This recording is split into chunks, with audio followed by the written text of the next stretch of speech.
संस्थापकाय च धर्मस्य सर्वधर्मस्वरूपिणे अवतारवरिष्ठाय रामकृष्णाय ते।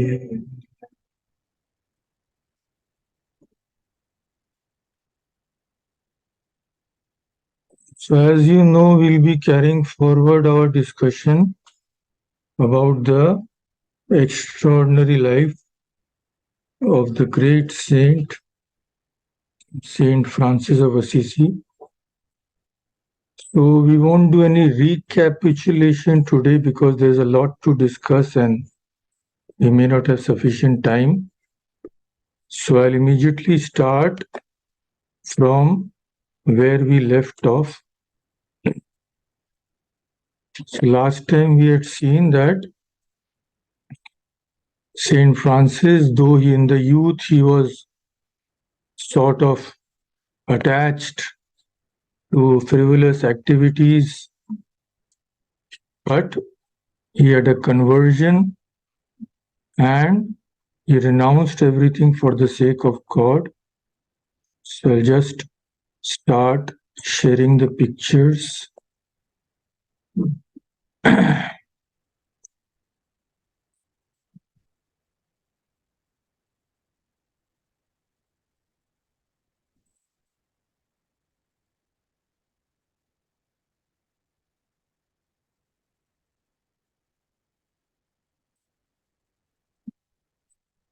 I hope you can see this picture there. So we had left here, we had left Saint Francis here last time. So he had renounced everything and he had told everybody, listen all of you and mark my words.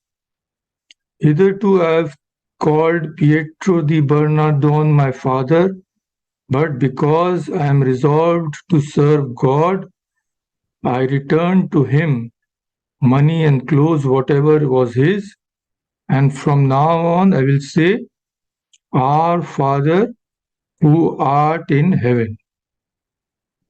So from this time onwards, the world could no longer have any claim over Francis, for he had released his hold on it for the love of Christ, his King. So very similar to what is called sannyasa, taking formal vows of sannyasa in Hinduism. It's the same tradition, only the details differ. So this renunciation of Saint Francis took place in 1206. Now starts his life completely devoted to God. So after formally renouncing his home and earth, Francis was free to do what he had so longed to do for the past so many months, to follow Christ and Christ only, in poverty and in joy, seeking nothing but to please Christ, wanting nothing but what God gave him, and being bound to no other man, no other human being, but the Son of Man, that is Christ. So he was very joyful. Our Saint Francis was very joyful that he had finally crossed that threshold. And in his exuberance, he set forth from Assisi and walked out onto the world, possessing nothing but an old robe, maybe worn-out robe on his back, but his heart was full of radiance of Christ, and he went out singing the praises of God. So in the evening, he was still walking through some mountains when a band of robbers ambushed him. So band of robbers, when they ambushed him, they called out, "Who's there? Who's going along this path?" So Francis said, "I am the herald of the great king. What do you desire?" This is the way he announced himself. The herald of the great king means greatest king, that is God. So the robbers came and saw his shabby dress, worn out robe. So they must have thought he's a crackpot.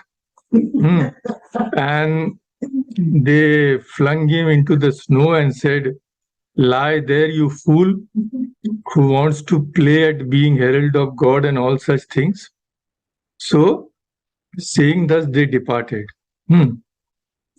So, Francis now saw that he would not get accolades or anything for his new life. He will get both brickbats also, and maybe some people would know him for what he was anyway. These saints are not concerned with all these things. But of course, we may say that he became well prepared to meet misadventures which he may have in future. So he picked himself up gaily and went about again singing joyfully the glory of God, unperturbed by all that which had happened. But after some days, he returned to Assisi to rebuild the church of San Damiano, what we have seen earlier. But a new problem confronted him now because he had left his hearth and home. Previously, we know what he did. He had sold his father's clothes and all and got money. But now he could not do that because he had renounced everything. He could not take anything from his father. So he availed himself of what he had learned from his pastimes during his youth. He went into the streets of Assisi wearing a hermit's robe and sang like a wandering minstrel. And when he ended his song, he went among those who had gathered to hear him and begged from them stone and mortar for the restoration of the church. So people helped him, and gathering the stones and mortar on his way, he would carry them back on his own back, mind you. So before we go further, I will share this photograph. This is the oldest depiction of Saint Francis, the first time which he was put into canvas. You can say this is the first painting of Saint Francis ever done. It was just a few years after his death. Saint Francis didn't have a long life. So now we come back to Saint Francis, who is gathering the stones and mortar on his back, and he carried them to the church where he did the missionary himself, and his heart was overflowing in bliss because he knew that he was doing God's work. So he had very little physical needs, so he begged from door to door for his food. And on the first day, he got with a strange assortment of food scraps, all sorts of things. Maybe what they had extra in the house, people had given him everything. So it was a hodgepodge type of mixture, and most of us would not have been able to eat any such thing. But when he put his first bite to that food, he felt a wonderful bliss, just similar to what he had felt when he had kissed the leper, about which we have already discussed. So his heart was full with holy joy, and he thought that he had never tasted more delicious food in his lifetime. So thus Francis spent his days in begging and labor and nights in solitary prayer. When San Damiano's was restored, he restored two other dilapidated chapels in Assisi. So now, again, about a wonderful divine event. It was the early morning of February 1208, and Francis was attending Mass in the little chapel of Portiuncula. Portiuncula is a place about 4 kilometers or so from Assisi. They have a little chapel there. So when he was there, he heard a passage read from the Gospel of Saint Matthew. So just share. Sorry, we have gone much ahead.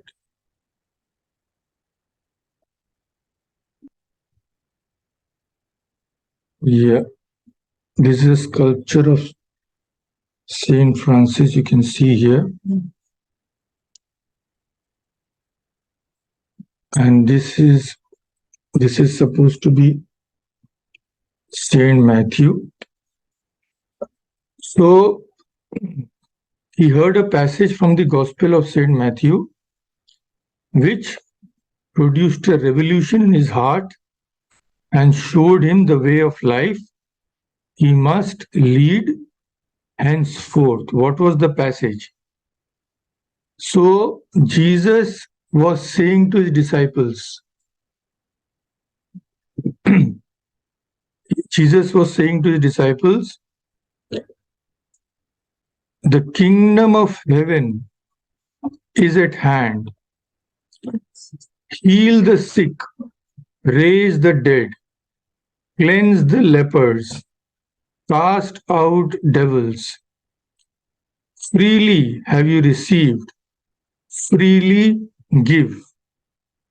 Do not possess gold, nor silver, nor money, nor script for your journey, nor 2 coats, nor shoes, nor a staff. For the laborer is worthy of his meat. So these words, full of renunciation, reverberated in Francis' heart from then until his very death, and became the very foundation of his life. He regarded the hearing of this passage that day as not mere coincidence, but as a divine revelation. So let's see another picture. This is a glass work, as you know, most probably from some church.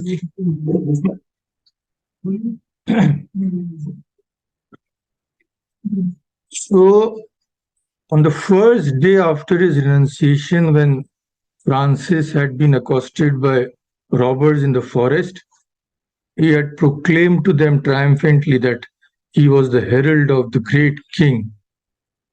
Now, after hearing the reading from the gospel, he knew how to proceed in his vocation as Christ's messenger.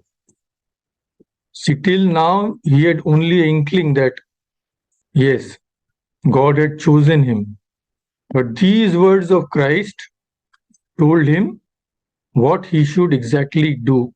We have heard what the words are when Christ advises total renunciation. So now his path was chalked out, as it were. So, like John the Baptist, he began to prepare the way for the Lord, opening people's heart so that he could enter into their hearts. In accordance with the words of Christ he heard that day, he led a very frugal life, very austere life. He stopped wearing shoes nor keeping any unnecessary things with him. And he began to appear in the streets of Assisi, clad in a peasant's garment of grey, undyed wool. And it was tied at the waist with a rope, and he would greet all whom he met with the words, "The Lord give you peace." If he saw a crowd assemble, he would go there, stand barefoot and start praying. And the words he spoke spontaneously before all in the streets possessed a strange appeal. But though his words were very simple, behind them was the power which is possessed by spiritual men who speak only of that of which they have direct knowledge, and who advise people to practice only those things which they themselves practice. So such was the gradual conversion of Francis, and him we see the gradual transformation of creature man into the divine man. In him is reflected the nature of the world and the nature of God, and the path leading from one to another. Because it is only through the world that we can approach God. That is why his life has been such a continuous inspiration for all spiritual aspirants. So now we had seen that first the robbers had laughed at him, and maybe other people of Assisi had also laughed at him. But that laughter was now silenced, for the power of his sincerity was irresistible. And some of the life-bearing seeds that he now began spreading to all, it is said, sprouted into flower-laden trees of great spiritual beauty. So what was the first seed to sprout on this tree? That is, who was Francis' first disciple? He was Bernard of Quantivale. I'll just show his depiction. This is Saint Bernard. Bernard was also coincidentally a merchant, as Francis' father had been. And though he had not been one of Francis' friend circle earlier, but he had observed from a distance how Francis had changed from a merry adventure-seeking youth into a servant of Christ, how he had renounced home and friends. So Bernard had looked on in wonder at this transformation worked by God's grace.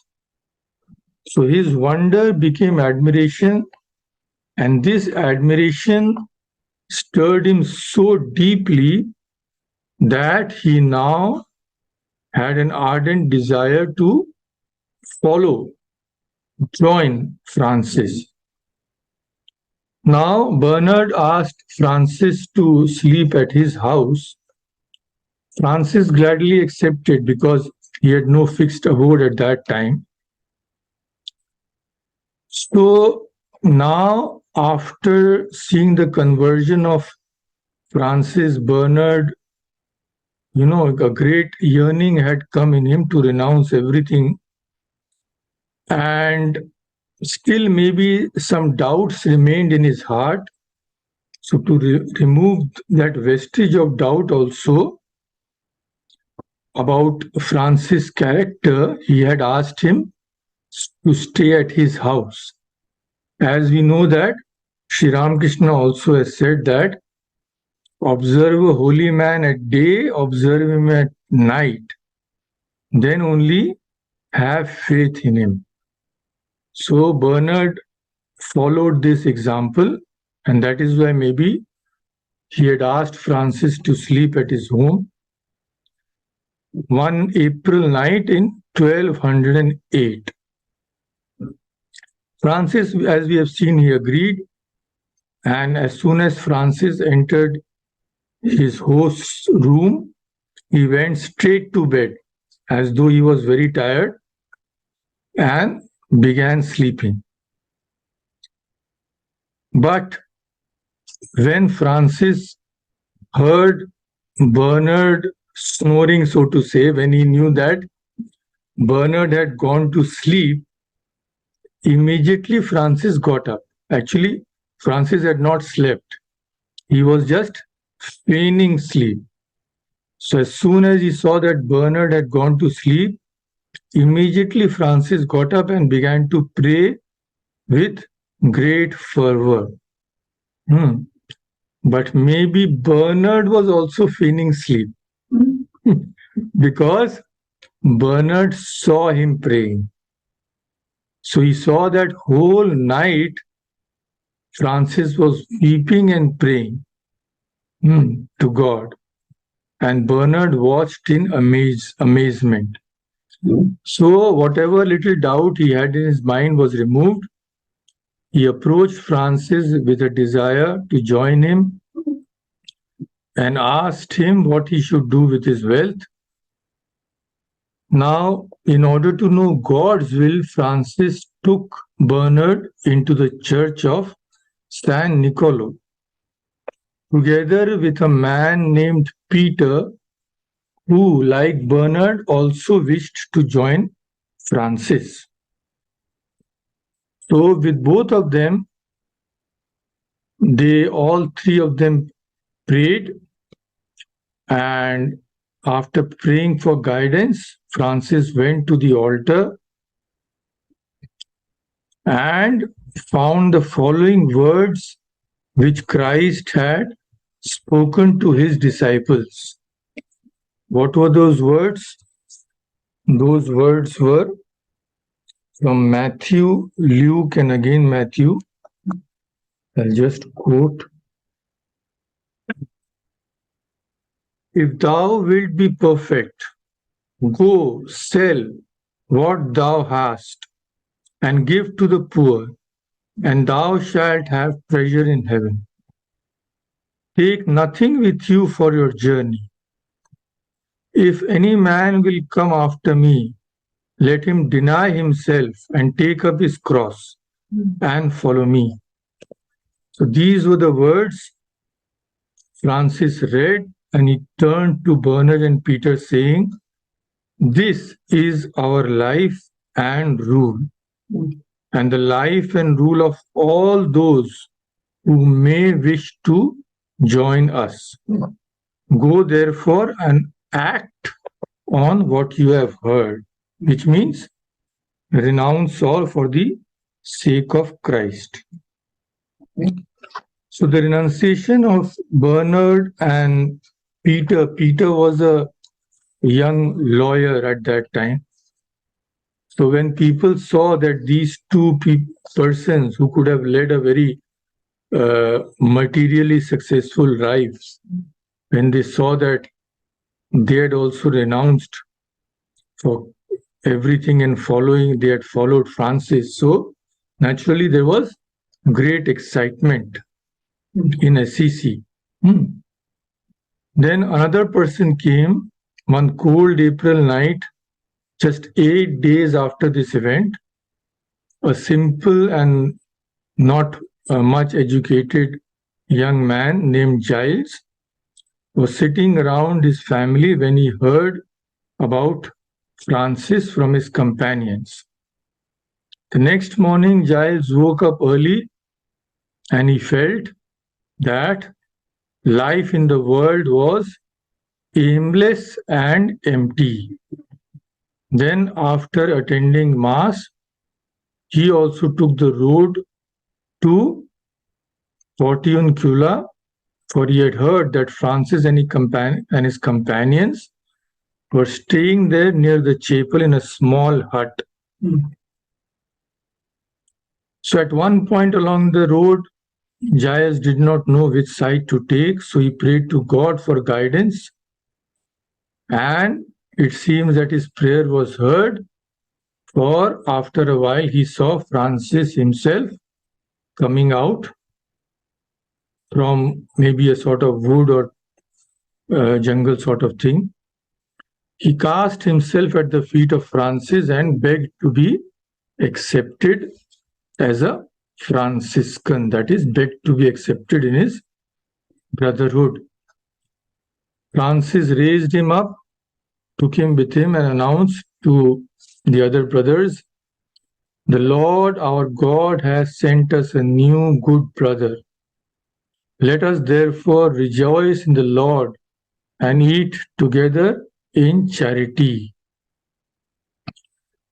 And it is said that Giles also, though he was almost illiterate, he became a legend in his own lifetime, revered by all for his powers of contemplation.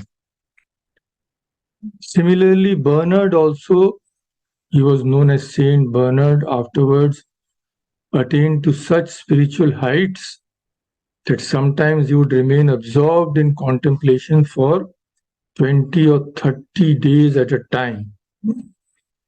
And his understanding, it is said, that was so illumined that even great scholars of the church would approach him for solving deep theosophical problems.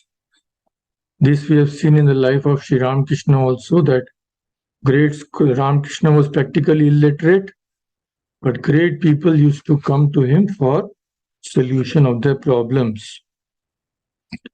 So slowly some others joined, and the number of disciples grew to 6. All joined in, united in immense spiritual joy and love. So Francis sent them to wander as missionaries through the villages of the Italian countryside, and they did not discourse so much, not give lectures so much as to exhort others to revere God, to love God, and to convert themselves for the sake of God. Francis also went from village to village, singing in a loud and clear voice the praises of God, and the hearts of all of them, it is said, overflowed with joy, as though they had found the greatest treasure in the evangelical field of holy poverty. So one more picture we can share. So one day, this time, Francis sought out a lonely cave high in a mountain, and he gave himself up to solitary prayer. So this is a wonderful painting of Francis in prayer. So he began to weep over the years of his youth when he had wasted his time, and he implored God's grace for himself and, of course, for his companions also, in order that they might be worthy of him. So when he was praying thus, suddenly his whole being was bathed in an excess of bliss. And God assured him that if any sins had been committed by him in youth, they had been completely forgiven to the last farthing. Now Francis was completely immersed in ecstasy and absorbed in a divine light, because all the guilt which he previously may have felt was completely removed. He was free from the slavery of his own past.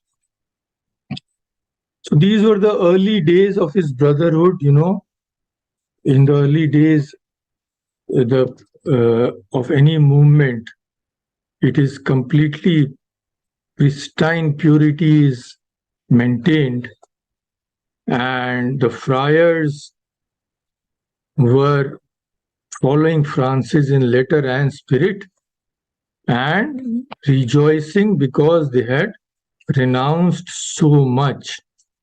Their only treasure being poverty itself. So they served everybody, they freely gave to the poor from whatever little they had. They nursed the sick, the lepers. So I'll share 2 paintings. So here you are seeing that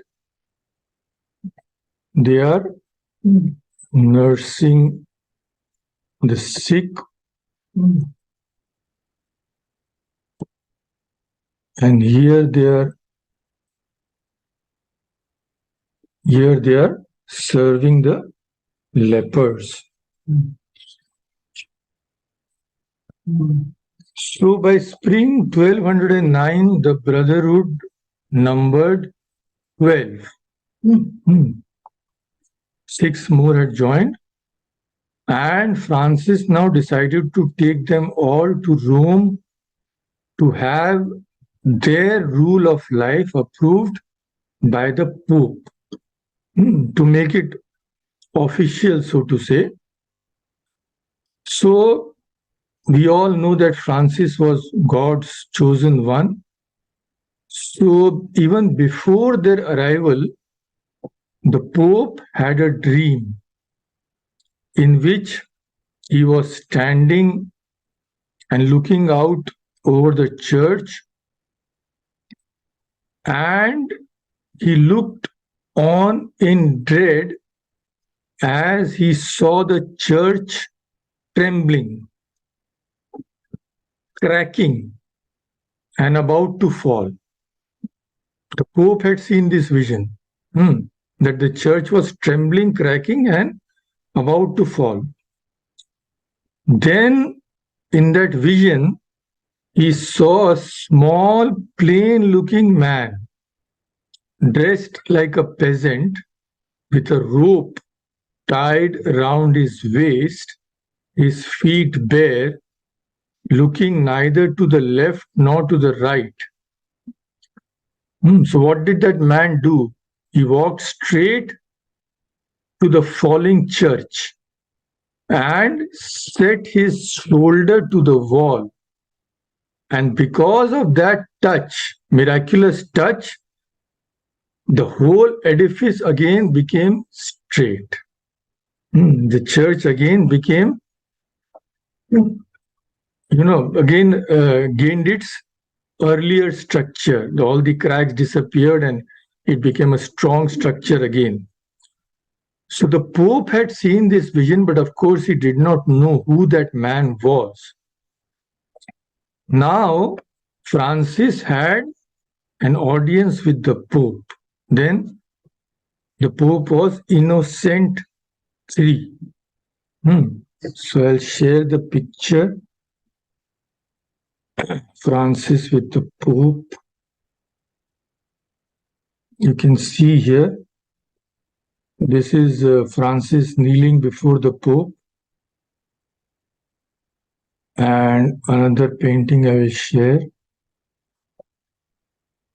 See, here you can see Francis standing beside the Pope.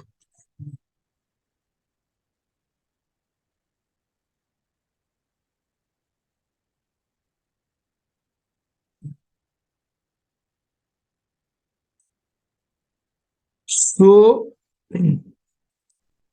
now Francis, when he had audience with the Pope, he shared with the Pope that what kind of life would exist in the order, in the Franciscan order which he had founded. So when Francis told about that tremendous austere life which he was leading and he also wanted others to lead, then the Pope said, he voiced a doubt that he said, Francis, you can lead such a life, but will others who are not so inspired like you will be able to lead it in future? So he asked Francis to reconsider, make some allowances, and to pray to Christ for guidance. So this Francis did, and while he was asleep, he was again visited by Christ. And Christ told Francis what he should say to the Pope. So when Francis was again beside the Pope, he repeated what Christ had told him. And the Pope knew that he was repeating the words of Jesus. Then Pope remembered the dream in which he had seen that church falling. And now he recognized Francis to be that small, insignificant man who had come and supported the whole church. So what was the meaning of this? The meaning was that Francis was to save not one church, but the whole of the Christian church from destruction by his preaching and his Christ-like life of poverty and spirituality. So after recognizing Francis, then the Pope had no difficulty. He said, okay, Francis, you are being guided by God, so you carry on as you are doing. So after returning to Assisi, Francis gave to his community the name Order of the Friars Minor, which means Order of the Minor Brothers. Minor means what? Minor signifying humility. Now many people came, Francis gained many followers. Then because of their increased numbers, they left that hut and settled in a slightly larger shed after returning from Rome. Even here, they were cramped for space.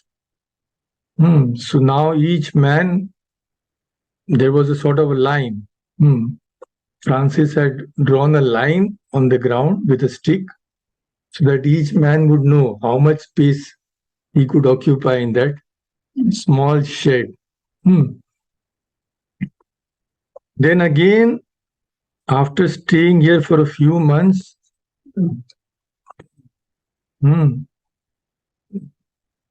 one day sitting at silent prayer before the crude wooden crucifix in their hut, the brothers saw that a peasant came along driving his donkey with him. And with his donkey, he wanted to have shelter in that shed. The monks themselves, did not have enough space. So he did not even ask anybody. He came and also brought his donkey inside, saying to the donkey, in with you, this place will just do for us. So seeing this, Francis turned to his brothers and said, dear brothers, I know that God has not called me to keep an inn for donkeys, but to pray and show men the way to salvation. So then all of those monks quit that shed and again found shelter at Portiuncula, which was now given to them by the Benedictines.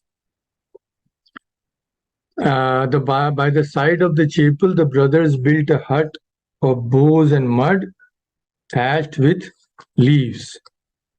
The bare ground served as table and chair. Sacks of straw were their beds. And as for the walls, the hedges served as the walls. This was the kind of life they could lead.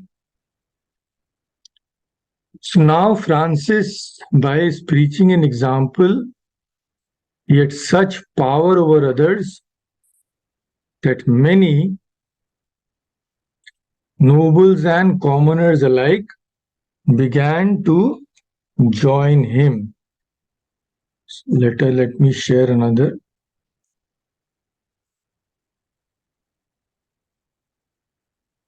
This statue is there in the Basilica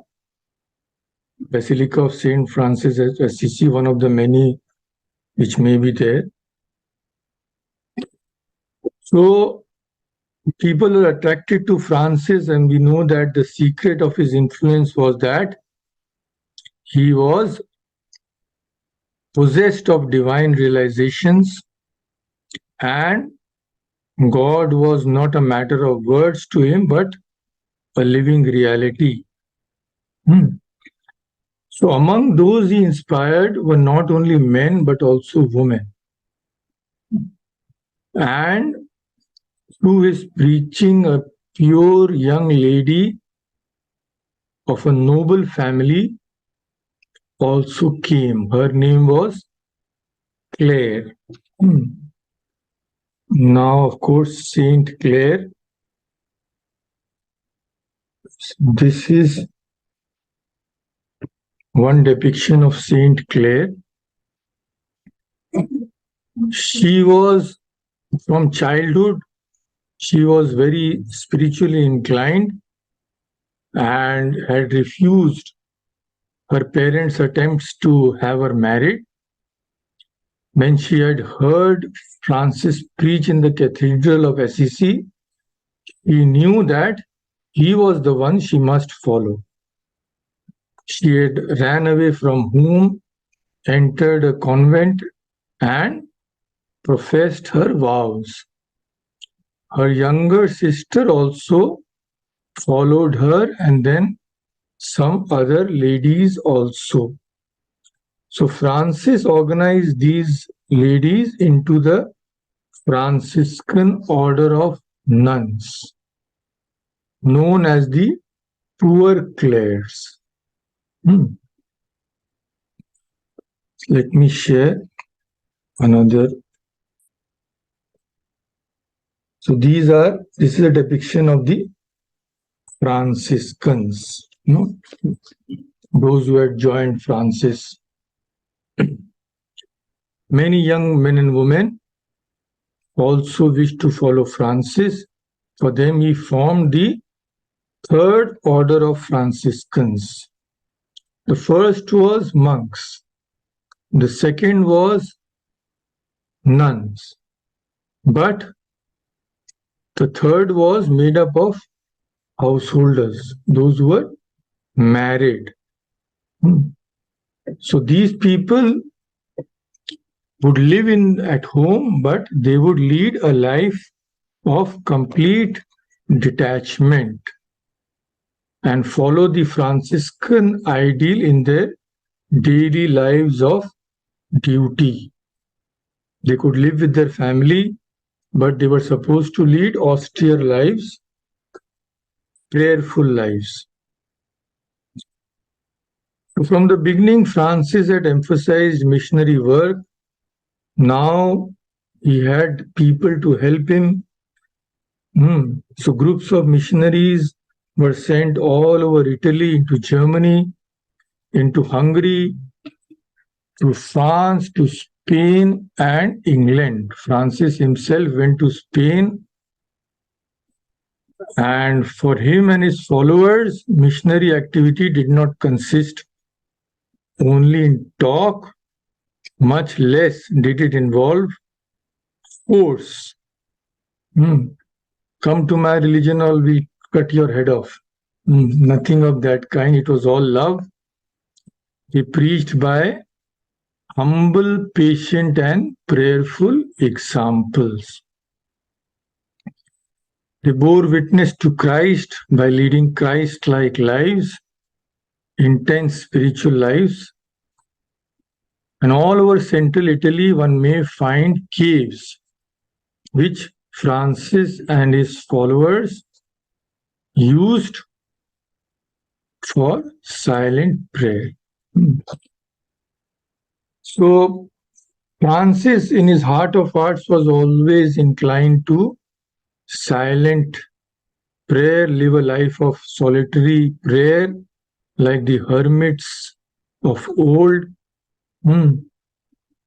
So one of his biographers says that Francis, when he prayed, it was not that he was different and his prayer was different. He says that his whole being used to be transformed into prayer, so to say.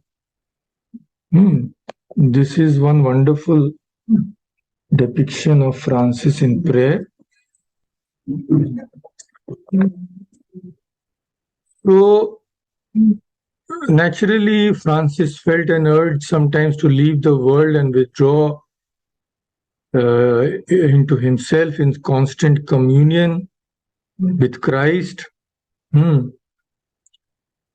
But now he was working in two types of world, as it were. One world was which he liked, solitary prayer. But another was preaching, dealing with people, inspiring others.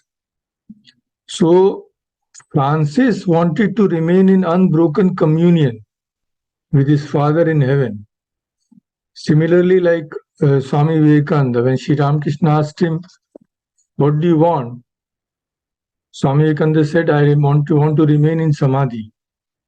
Sri Ramakrishna said, "What are you telling? Do you want only your Samadhi?" So here also a similar thing happened. Francis was so eager to remain only with God, and one day he was feeling these two opposing tendencies in his heart: solitary prayer or showing others the way. So Francis asked Saint Clare and another one of his brothers to pray to God for solution. That what should he do? So they all of them prayed and they got a response from God. What was the response?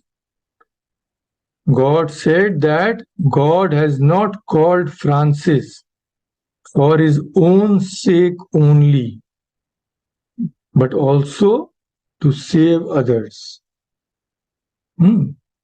So when he heard this, Francis was filled with spiritual power and glory of God, and all his doubts vanished.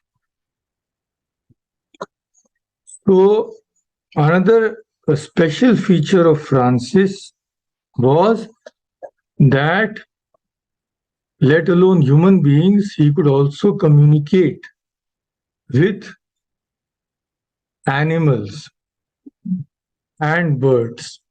In Sri Ramakrishna's life also we read that Sri Ramakrishna himself has said that there was a time when he could understand the language of the animals, what they were telling each other.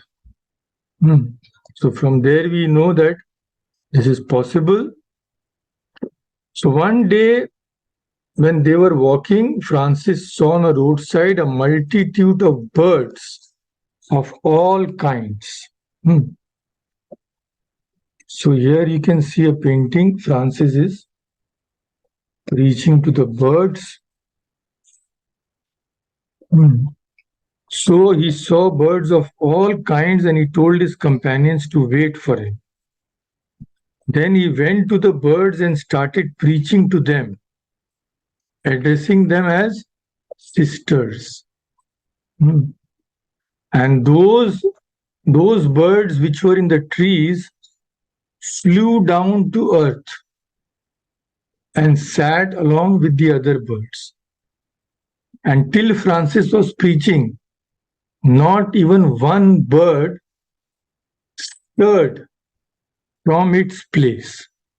And it is said that when the sermon was over, all the birds fluttered their wings and bowed their heads before Francis. Then Francis blessed them, and then all of them flew away, making a joyous noise. So this is nothing to be doubted at, because these highly spiritual persons, anything is possible for them. So his spiritual experiences, we know, had given him a kinship with all creatures.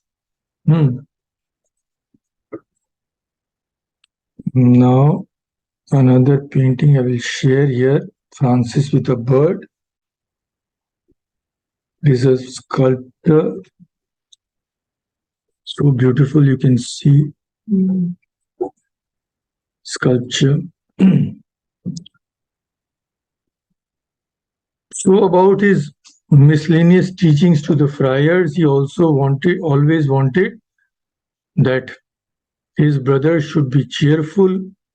He did not want them to torture themselves unnecessarily.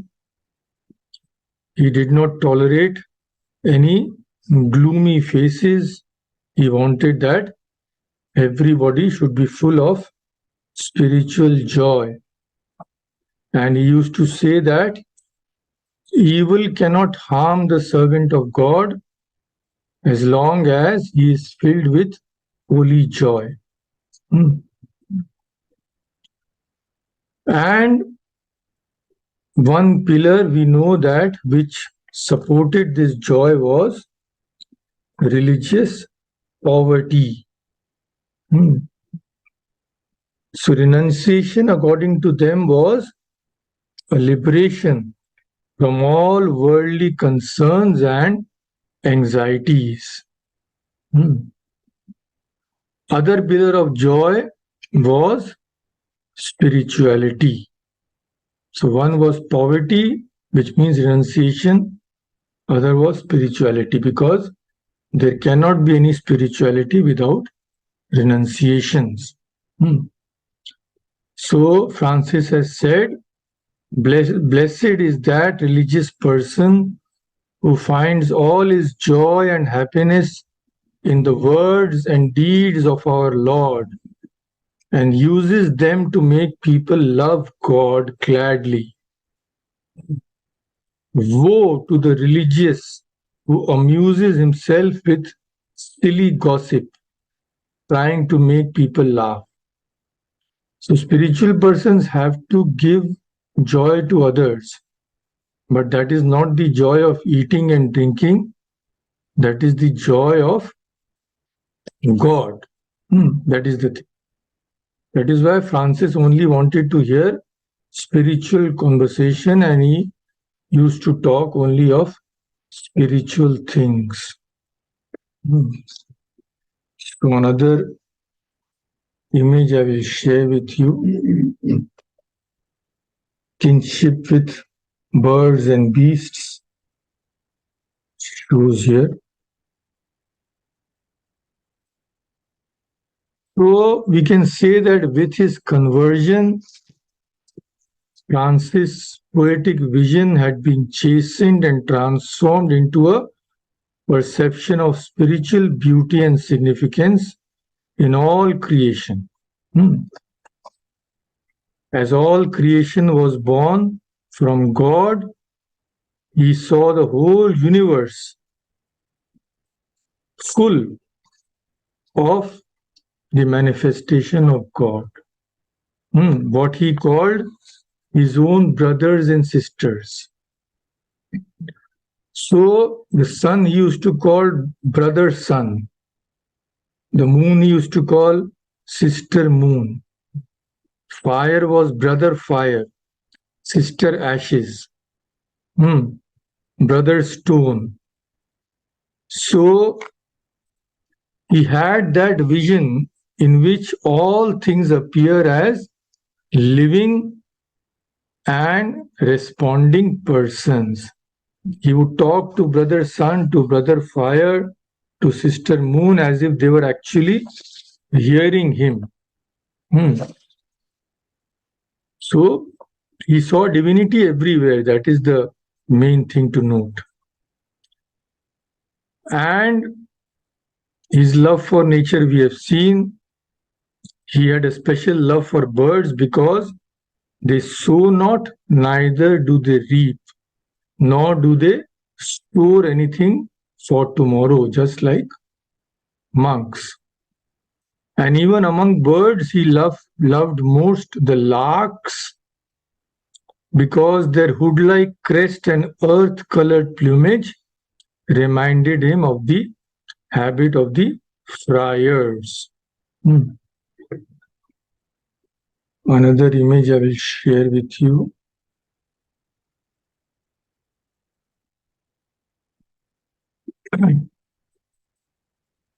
So, what is significant here is that his direct love of nature sprang from his awareness of the divine immanence of God in the universe. In his vision, all created things participated in this play of God. So, due to this heightened sensitivity, he told the friar who cut wood that he must never cut down the whole tree, but should spare some branches so that the tree might live. His love for water was so great that when he would wash his hands, he chose a place where the water would fall without being trod underfoot. Even when he walked over rocks, he would often be seen to step reverently and carefully. But of all creatures, however, he had a special love for brother sun and brother fire.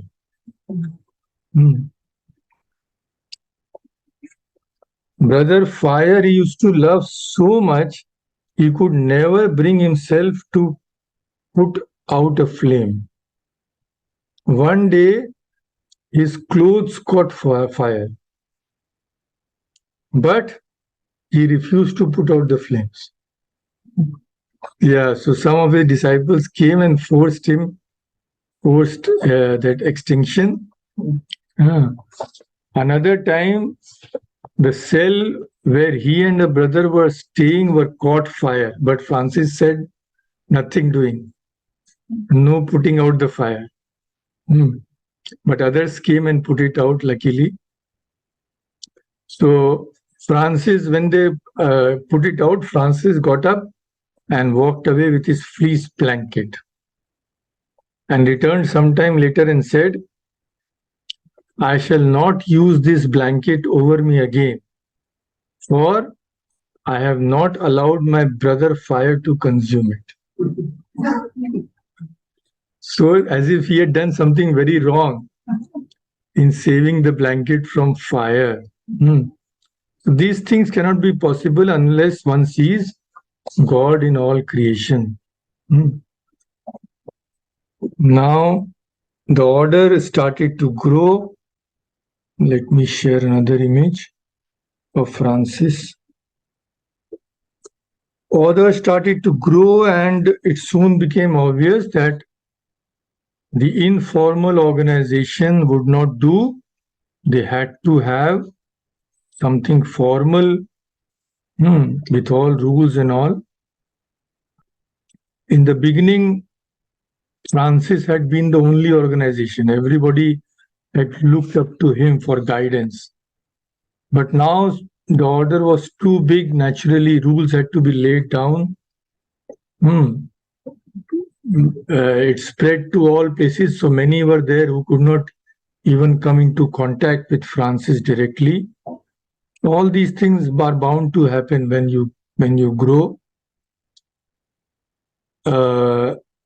So rules had to be laid down, but Francis had no capacity for this kind of organizational work, nor could he rule by law. He did not like maybe all this. He only knew how to teach through example. So he said that now that all these rules and regulations are coming up, I will resign as the head. And in 1220, he resigned as the head, and one of his brothers was appointed in his place. But of course, until his death, everybody looked upon him as their real leader. So in the summer of 1224, Francis retreated into solitude with 3 other friars at Mount Alverna.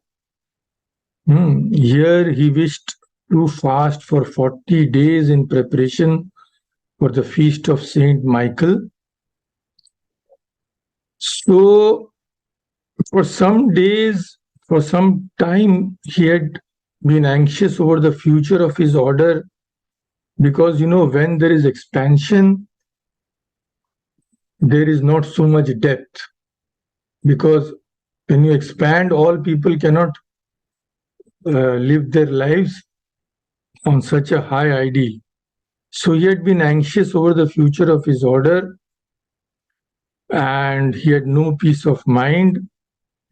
So he asked one of his brothers, Brother Leo, to open the Bible. Opened the Bible thrice so that he could know what was Christ's teaching to him, so that he could gain peace of mind. So each time it was opened at Christ's Passion. Christ's Passion means the few days of Christ before his crucifixion. So this signified that there was no solution but to resign oneself to God's will. So he knew that he was no one to think about the future of the order. He had given himself entirely to God, so he should leave to Christ only to take care of his order. So that night, the following night, he was trying to sleep. If sleep did not come easily, he may have been disturbed at that time. So when he finally drifted off to sleep, he saw an angel by his bed. Angel had a violin and bow in hand.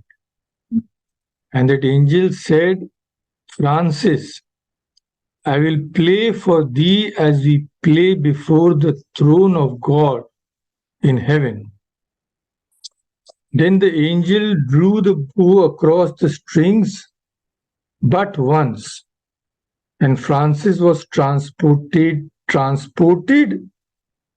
into divine joy, so much so that he no longer seemed to have a body. And all the sorrow of his soul vanished immediately. And Francis said later that my soul, there was a chance that my soul would have left my body at that time. So much joy I had experienced. So let me share another. Here Francis is at prayer. Soon afterwards, Francis withdrew again into solitude. He was so wrapped in the contemplation of God that sometimes he could not speak for a whole day. And one moonlit night, Brother Leo found Francis lying on the ground with outstretched arms in the form of a cross, praying over and over again in this way. O my dearest Lord and God, what art thou, and what indeed am I, thy little useless worm of a servant. So to Leo, Francis explained the meaning of the prayer. He said, in that prayer which you heard, two lights were manifested to me. One light in which I knew the Creator, and the one in which I knew myself. When I said, what art thou, my Lord and God, and what am I? Then I was in the light of contemplation, in which I saw the infinite depth of divine Godhead and my own wretched abyss of nothingness. So as Sri Ramakrishna used to say, not I, but thou. So let me share another image, because now we are coming to the feast of the exaltation of the Holy Cross. September 14, this feast was held. The cross had been a special object of devotion for Francis ever since the crucifix at San Damiano's had spoken to him in his youth. Now, before sunrise on the feast day, he was absorbed in contemplation on the mystery of the cross. He prayed, "O Lord Jesus Christ, 2 favors I beg of thee before I die. The first is that I may, as far as it is possible, feel in my soul and in my body the suffering which thou sustained in thy bitter passion. And the passion. And the second favor is that I, as far as it is possible, may receive into my heart that excessive charity by which thou, the Son of God, was inflamed." So now he wanted to have an experience first-hand of the suffering which Christ had experienced when he was crucified. So Saint Francis now began to contemplate with intense devotion the passion of Christ and his infinite charity. And the fervor of his devotion increased so much within him that he utterly transformed himself into Jesus through his great love. Then from heaven descended an angelic figure with 6 resplendent and flaming wings.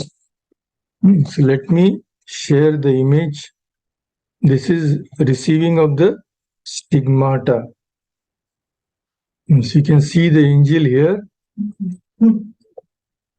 So the angel came. Francis saw that it bore the likeness of a crucified man, and he was rapt with joy and wonder to see the friendly look of Christ. But at the same time, Francis was filled with compassion to see him nailed to the cross. Now Francis lost outward consciousness. When Christ in the form of the angel disappeared, Francis regained consciousness and found that the vision had left imprinted in his own body the wounds of the crucifixion. So in the leg, in the hand, in the wounds there were nail-like formations of flesh piercing all the way through and protruding from the hands and feet. So this was, we can say, the final seal imprinted by Christ himself on Francis's, what to say, it is said, Christification, if it may be called, Christification, whatever. His prayer had been answered. In his body he bore the signs of Christ's sufferings, and in his heart he possessed the boundless compassion which Christ had for all living beings. And it is said that from this moment until his death, he lived on a plane so exalted that ordinary men could not even imagine anything like that. So he wanted to conceal the wounds from the eyes of ordinary men, but since blood oozed continuously, he could not conceal it. And he could not walk because of the nail-like formations protruding from his feet. So naturally he could not conceal all these. And it is said from then to the end of his life, he bore these marks and had to keep the wounds bandaged. Yes. So let me share. See, this is also vision. You can see Christ on the top left-hand corner, and Francis is receiving the signs. So on September 30, he left Alverna forever. He bade loving farewell to his brothers and said to them, "Live in peace, dearest sons. Farewell, my body is to be separated from you, but my heart remains with you." Then he returned to Portiuncula, and this return journey, it is said that became a triumphal procession because he was revered as a saint even then in his lifetime. People rushed out from their homes just to touch him and become blessed. But Francis, we know, remained the simple and humble lover of God in the midst of all such adoration. This adoration, he knew that was of Christ. Now we come to the end. Francis was approaching his end. In 1225, an eye sickness which he had contracted in Egypt worsened until he became almost blind. First of all, he did not want to take any medical treatment, but because his disciples and brothers begged him, he took some medical help, but maybe the disease had progressed much by this time. Francis never cared for his body like all the saints. He called his body brother ass. So why? Because an ass is made submissive to the rider. So the body has to be submissive to the spiritual man. Means the body should be in perfect control of a spiritual man. That is why he named his body brother ass. So now he would not care for his body at all. So what to do? So now the physicians thought of a novel idea. They would appeal to the compassion in his heart. So what they said to Francis, they said, "Has not your body all through your life been a good and willing servant to you? Now, will you ignore the body completely? It has served you all these years. Does it not require attention now?" So when they said to this way, Francis had to admit yes, that he should take care a little of the body. So he said to his body, "Rejoice, brother body, and forgive me. Now I am willing to take care of you." But this had come too late. It was far too late. His health had broken down. So now at that time, they had a practice that when everything failed, they would apply red hot irons to the temples. Maybe they believed that it would cure some disease or not. So now maybe the brothers first pleaded with Francis to bear this also for them. So Francis agreed. Okay. For him, the body was nothing. So the glowing irons were brought. Yeah. When Francis saw that, He said, "Brother Fire, you are nobler and more useful than most other creatures. But now you show yourself to be gentle and do not burn me more than I can stand." So he prayed like this. The physicians applied the irons. His disciples could not see that. They fled, that burning the flesh.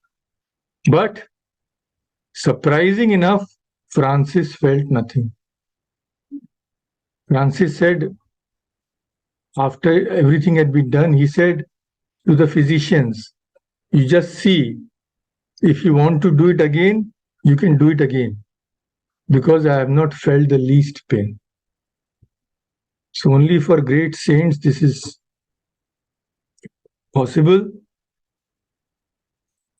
So let me share some, before we come to the last part, let me share. Here you can see another one.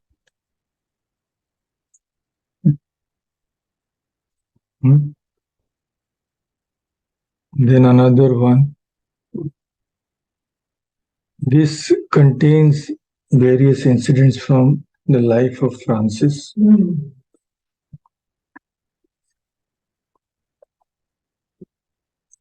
So, summer of 1226 came. Now, Francis had only one desire: to visit his beloved birthplace, Assisi, once again. So, in August 1226, he was taken to the town of his birth. There he demanded to know of the physicians how long he would live. And the physicians told him that he would live maximum till October, till the month of October. So Francis stretched out his hand and said, "Then we welcome Sister Death." Every day, it is said, hundreds and thousands would assemble outside the residence to pay their respects to this saint. But Francis was, to them, to saints like that, birth and death are all the same. So Francis had said about his realizations, "By the grace of the Holy Spirit, I am so completely united with my Lord and God that I may well be allowed to be glad and rejoice in him." So September 1226 came. Francis knew that the end was coming. So the brothers carried him to Portiuncula again until they reached the lepers' hospital on the way, which had played so important a part in the life of Saint Francis. Here Francis asked to be set down facing Assisi. Assisted by the friars, he sat up and looked long over this town, which carried so many sacred memories. Slowly he lifted his hand and made the sign of the cross over the town and said, "Blessed be thou of the Lord, for he had chosen thee to be a home and an abode for all those who in truth will glorify him and give honor to his name." On the 1st of October, he called all his brothers to his side, blessed them. With special love, he blessed Bernard and asked that all others in the order should honor Bernard as if he were Francis himself after he had gone. Then he gave his last sermon to the brothers, commanding them to be faithful to Lady Poverty and With a heart overflowing with love, he blessed all of the brethren and all who should ever enter the order. He said, I bless them as much as I can, even more than I can. On the evening of October 3, Francis asked to be undressed and laid on the bare earth, a symbol of poverty. And he passed into eternity, singing the praises of God.